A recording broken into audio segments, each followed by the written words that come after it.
Yes, sir. When someone insults you on your face, and what is the most practical way that you can calm yourself down and smile and move on?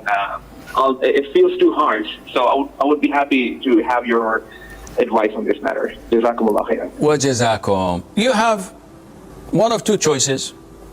One is to retaliate. So one says to you, you're stupid.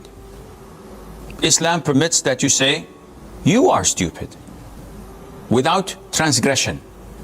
Without saying, no, you and your family and your loved ones and everyone you know. No, this is transgression. Hold your horses. If someone transgresses against you, you may retaliate in the same level. This is your right in Islam. And if you forgive and pardon, that's a higher degree. So choice one, to retaliate. Choice two is shrug your shoulders and move on. And this is exactly what the Prophet ﷺ used to do. He used to forgive and pardon. And wise people do this. Umar ibn al-Khattab was once in his court, and he's the caliph. And I think Uyayna ibn Hisn al-Fazari asked permission to enter and speak. So his nephew allowed or interceded and allowed him in. So the moment he walked in, he said, "Oh, Umar, you're this and you're that," and he started insulting him, that he doesn't give enough time for the people and he doesn't divide equally among them, and as if he's saying you're unjust and unfair. Umar was outraged, and we know that he was a strong person, and he was not the soft type. So he was outraged. The nephew of this man, who was a man of knowledge and a scholar, he told him and calmed him down.